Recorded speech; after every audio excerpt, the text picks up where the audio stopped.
Just after he was talking about his son and the pictures, and then coming to America. Okay. Okay, we're back on. I want to ask you about the Odyssey. Odyssey. Well, I read Odyssey in school, and then I completely forgot about it. Like I read Dante's Inferno, and I forgot about that too. And I saw in National Geographic a story when somebody today with a boat went the route of Odysseus. And I said, what an incredible good story that is. And I remember, and at that time, I was courting Andrei Konchalovsky to do something for me, and he's such a great director. And I said, okay, Andrei, here is a job which needs all kind of talent to do. And Armand Assante became Odysseus, did it in Turkey, and did it mostly where it happened, in Greece, in Turkey, and so forth. And this is the typical thing of that it has to be redone every 30, 40 years, because it's such an important piece of literature or story or history, whatever it is, whether it was true or not true, doesn't matter. It is what trial a man has to go through to prove himself and for his family and all that. And it was brilliant, I must say. The CGI world what we created, nobody ever did it since. And Armand Assante rose to the, I don't know where he got it from, but he really rose to the occasion and did an incredible performance. And it was loaded with talent, loaded with effects, and Konchalovsky did an incredible directing job. And I'm very proud of it, and I'm very proud I did it. And it did extremely well. It was won the sweeps, was NBC and all that. And it's an important piece of work. Now, do you go on location for your films? Through the whole thing. I love it. It's part of the thing, you know. Like I like to travel. I like adventure. I like, you know, I had a major ranch in Africa and lived there for a while and in the bush. And I vicariously like these roles. I wish I would be Marco Polo. I wish I would be Odysseus. I wish I could do that today. And in a very small way and my way, I do it. But it's not the same. And what do you do when you're on location? What is your function? I'm a pain in the ass, basically. That's my function. I meddle into everything, and everybody hates me, but then I take them to dinner, and they like that. No, I look over and I criticize as we do it, and I talk to the director a lot, and I fix things instead of looking at the dailies and criticizing it afterwards. It's too late. So if I don't like somebody's hairdo, they have to redo it and all that. But mostly I do good things. Do you consider yourself a perfectionist? No, I am not a perfectionist because I don't like anything being perfect. I think that's a fault to be perfect. I just like to look it right and to the role somebody plays, or should be honest to the role, honest to the words, honest to the situation. Doesn't have to be. I'm not really a micromanager, and I'm not I don't like perfect things anyhow. It's nice to have a little fault and kink in armor. How do you communicate with your director and the people on the set? As sometimes I yell, sometimes I whisper. If somebody really, I think, doing something stupid, then I sometimes lose my temper, but usually not. Usually I'm very polite and nice and amiable. I like Hungarians. Hungarians are very funny people. They charm people and then they kill people at the same time. It's a funny way to handle people, but usually Hungarians are supposed to be charming people. I don't know, but they get away with murder. I know that. Okay, let's move on to Rear Window. Rear Window, I shouldn't have made it. And the only reason I made it, because he was such a good friend of mine, and he was supposed to be in a movie that Armand Assante inherited in Scotland, and has to bring the horse because he likes to ride and jump, and I told him no way because you're going to do the picture. Then he went riding here, and an accident happened, and he couldn't do the picture. But we traveled in Africa. He was supposed to direct pictures for me, and he was just a wonderful, wonderful human being. You're talking about Christopher Reeve. Christopher Reeve, I just was very much involved in him, and he came with the idea, and I just couldn't say no. But my heart was not in it really, because to see a man really suffer that much and try to direct at the same time, and we had to build everything for his wheelchair, and it was a big chore, and I loved the movie so much, and it was such a perfect movie, and this one I would know I couldn't compete with the original, I couldn't do it better, or it was really a favor to Christopher Reeve. And how do you think he did in it in terms of directing and acting? No, he did to circumstances very well, but don't forget he was in a wheelchair, immobile, and couldn't move his hand, couldn't move anything to give directions. This way, I couldn't go to the set really. I didn't know how to watch it. It was really painful, but made him happy, and that's what counts. Animal Farm. Favorite thing. That number one book is again brilliant, and it's political, and it is again dictatorship and whatever it is. It's my past. That's where I came from. I came from a country that was ruled that way, one dictatorship after another, and I hated it and rebelled it when I can, and I wanted to show in an entertaining way. And again, people thought it never could be done because here are all these talking animals, and how I'm going to do that. And I built half of them were real. The same animal, the pig, and it was Patrick Stewart's voice on the pig, and I had great voices on all these animals. I had 2 real trained pigs. Then I built one, that animatic, that could talk and to move his mouth, and it was a huge labor. Complicated like hell. It was CGI, animatrix, and reality, every character. And brilliant film, brilliant script, brilliant book. Now you had come across the book when you were still in Hungary, is that right?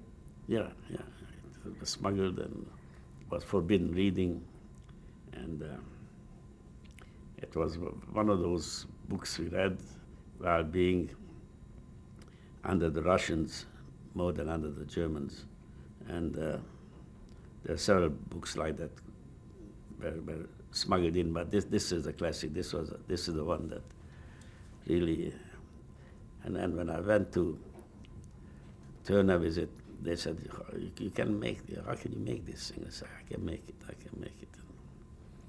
And I did. If you should see it, it was very well done. Now, had you been waiting for the right moment to make it? Had you always had it in the back of your mind that you'd make it? Or? I thought, things I wanted to make in the beginning, I never could make because the technical elements weren't there.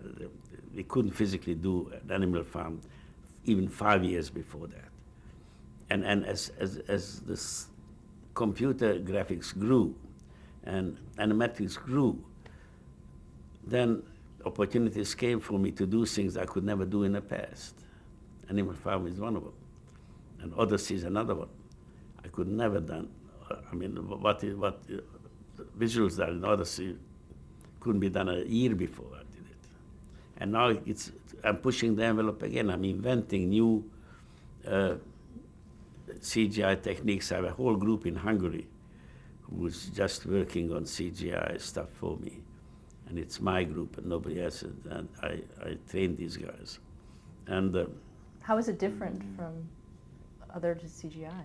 well, it's a programming. It was very difficult to manipulate water before. It's very difficult. And because I wanted to part the Red Sea my way, they had to work about a year to work out how we're going to manipulate water that way. And it's very difficult. And but now with Flash Gordon and Tim Man, I'm going ahead again and hopefully do Mandrake the Magician. That will be really something. Do you think there's a point where there's too much CGI, or that that special effects take over? Yeah, the feature, too much CGI. Spider-Man, all this stuff, too much CGI. I'm still a storyteller. I enhance my story with CGI. When something mesmerizing comes on, I mean, lots of these books are written, even the Bible, the Noah's Ark and the flood. I mean, you know, it's easy to write these things, but how you imagine it? I want to do the creation. I want to do Adam and Eve.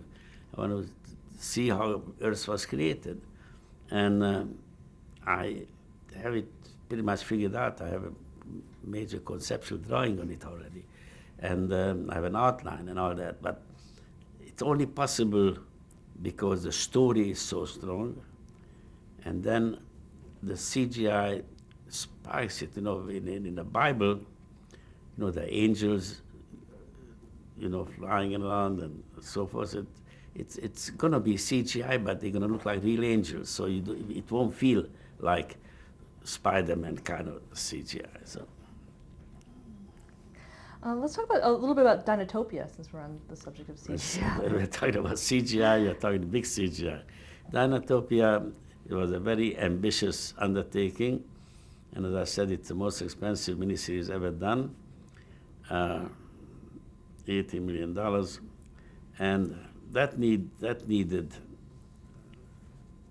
almost everything there is, from writing to acting to creating stuff, to think differently, because these dinosaurs are, my dinosaurs anyhow, were about 40 feet tall and so forth. So when we built the sets, the gates had to be more than 40 feet tall because my CGI dinosaurs had to walk through these gates. Mind-boggling. I took the whole Pinewood over, the whole James Bond studio, everything, and I did this crazy thing. I don't know why, because again somebody said it cannot be done, but it was great. It was still showing all over the world. It was wonderful. Was it different for you because the drawings already existed as opposed to coming from you? No, but this is like a book. The drawings were my book, so I had to be true to what this wonderful artist drew and the stories he drew, and it's a lovely. The story was good. Forget about the dinosaurs, but these are smarter than men. These are nice dinosaurs. They don't kill anybody.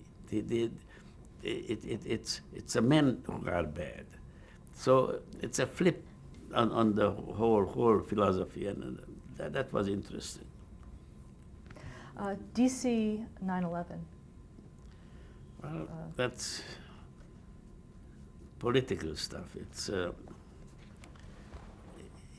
It represents a little bit what I believe in, and I don't think maybe I shouldn't have done it because it was mostly I just had to say it somehow, and because there's so much different publicity came out, and I was just curious what happened that very first day, and I got it lucky, and I got information from the White House, and was access to the press secretary and everybody, and it's date hour by hour, minute by minute, I told the story of the first day. Where were you on September 11th, 2001? Where were you on September 11th of 2001? I was fishing in north of Vancouver on a little island, and I was just about finished fishing and was about to come home when I saw on television what happened in the morning. and it was horrible, and I wanted to come as fast, and then the whole air corridor was closed. I couldn't get out, and what I had to do, I had a helicopter, and I helicoptered into Vancouver City, and I drove down to Seattle and see what plane I could get home private. Otherwise, I couldn't. So I went to Hawaii because I could go west, I couldn't go east. so I was just sitting in Hawaii, waiting till the corridor opened up, and then came back to New York. What kind of message did you want to present in DC 9/11? That it's not easy to handle an unexpected crisis, and nobody is ready for it. You cannot be ready, or what happens if this happens, and this is what button I have to push. It doesn't work that way. There's a period of complete confusion, and it took Giuliani 2 days to figure out, after he ran away from all the dust, how to attack it. People always expect too much from everybody and then criticize, when if they would be in the same situation, they would do the same thing. You don't instantly react to disaster, knowingly what to do. And I'm planning to do a whole big 6-hour miniseries on not how to avoid disaster, but how to behave after disaster, because we cannot avoid it. There's no such way that we will, whether it's global warming caused hurricanes, or whether terrorists cause bombs, unavoidable. But the panic is avoidable afterwards. 5 people you meet in heaven. It's a sweet, schmaltzy story that makes people cry. And again, John Voight, I was lucky enough to get him, and Mike Limpelier, and all these wonderful actors. And it's kind of my kind of story. It is fantasy, and it's easy for Mitch to write, and so 5 people meet in heaven. How does heaven look? He didn't say that. I had to create heaven, and that was the fun part. And how did you do that? Heaven looks like Earth, exactly in different colors. Whether there's a heaven or no heaven, what we find there, or we find anything there, I think it is what we like about Earth and what we really appreciate. That's heaven, and I just put a little green color in it or pink color in it, so it's different. But how was it working with a living author of a book? You didn't have a lot of those. it's a pain. It's a major pain. Except he's so brilliant. He wrote the screenplay, and to be with a living author, every word is sacred. You cannot change a word. You can, because it's so valuable. And obviously, you have to change words, and these are the conflicts. Otherwise, it's all right. But authors shouldn't be on the set of a movie set when they're doing their books, because they wouldn't agree with it anyhow. So they have to trust me, and very difficult. Somebody is not dead to trust me.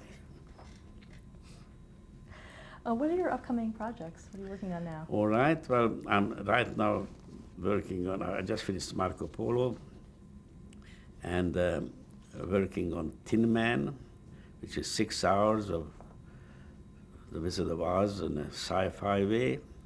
I'm working on Flash Gordon, also for sci-fi. Is George Clooney involved with that? Who? George Clooney, is he involved in that? No, he's not. Then I am prepping David Carradine in a good kung fu movie in China. I'm going to do in Shanghai. September, I'm doing 2 movies in Austria. We have a deal with ION now. We are programming Friday, Saturday, Sunday, so we have to do 24 original miniseries a year, which is a tough thing to do. So I'm busy, and I'm doing my favorite Terry Pratchett, my favorite author, Terry Pratchett in England. a book called Color of Magic, which is the sequel to a Christmas movie I did called Hogfather last year, which became the highest rated movie ever done in England, ever in the history of television in England, which I'm very proud of because it's a huge number. And it's going to be played here in next Christmas. Here, Hogfather, Terry Pratchett is a fantastic writer, and Hogfather is a Christmas story where Santa Claus is death, and he's a skeleton. And so you need imagination to make a Christmas story out of it. I should also ask you about when you actually reacquired Hallmark. Yeah. How did that come about for you, and why did you do that? I couldn't face passing out away and dying and so forth and not owning my own company.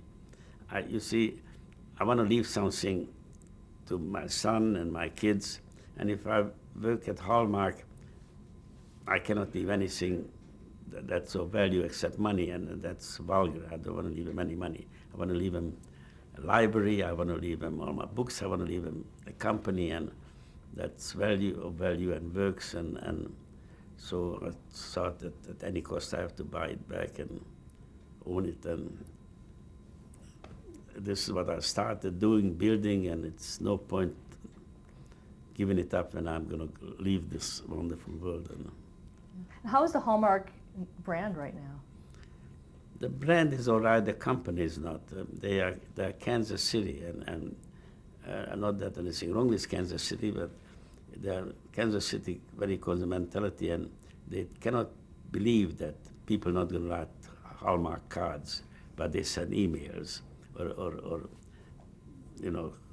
cards through the internet.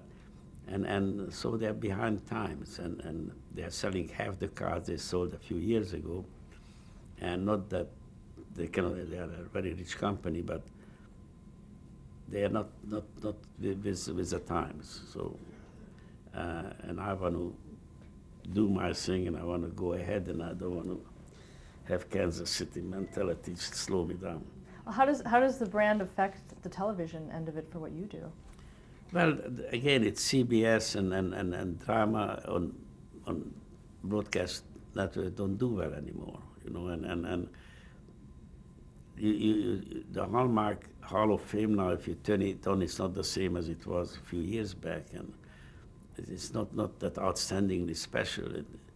It's a tough thing to go on a network which doesn't do your brand.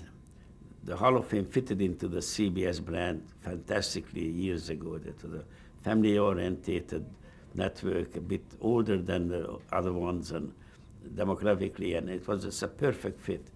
Now everybody looks for youth and young audiences, young demographics, reality shows, Lost, and all these things. It doesn't fit in there anymore. Do you believe in demographics yourself in terms of? I talk to everybody. My product has no demographic because I'm family. From kids to grandfathers can watch what I do. So I don't know whether it's good or bad, but that's what I do, and I won't change.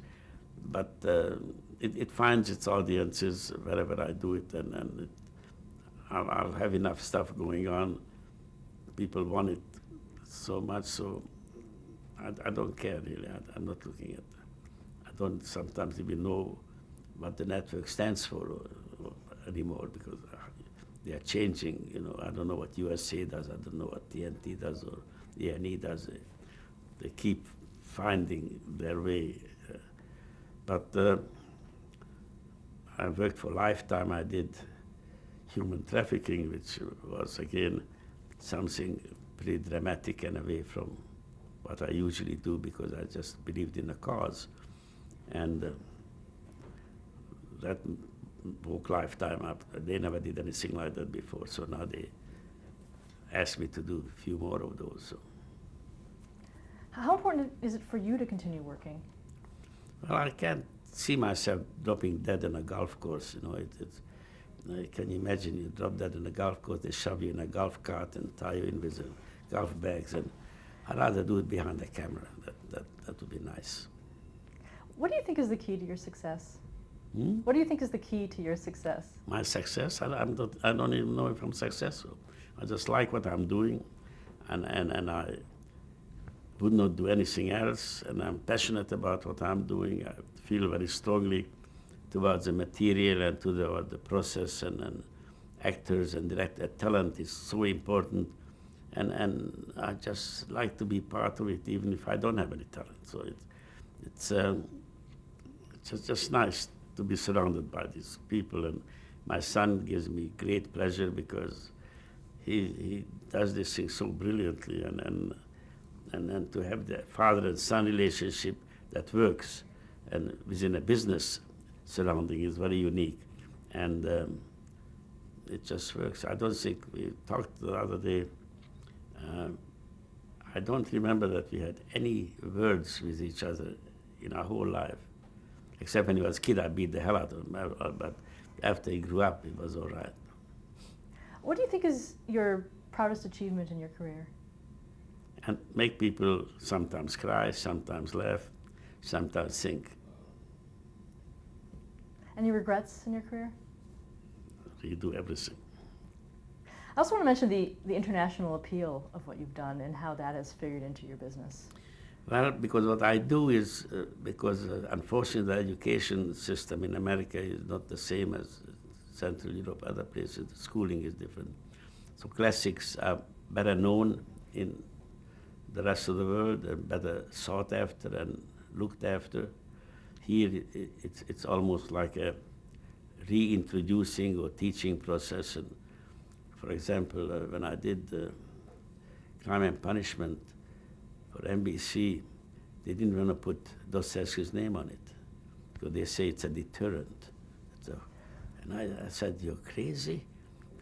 This is a mentality, and this doesn't exist in Europe." They would be proud. Dostoevsky comes first, then Crime and Punishment. Here, it's sad. Now, do you factor the international appeal into what you're doing now? Yeah. I think whatever I do has to work all over the world. I cannot do a typically really American thing. It has to appeal in Germany, Italy, China, everywhere. Have you always felt that way, or was there a point where you said, "Oh, now we really need to go"? When we grew, when our business decided to supply the whole world. You know, when I first started out, I only worried about American audiences, and the movies reflected. But once we became bigger and we realized half of the income comes from the other parts of the world on any movie, then we had to satisfy that world. So that's what made the decision.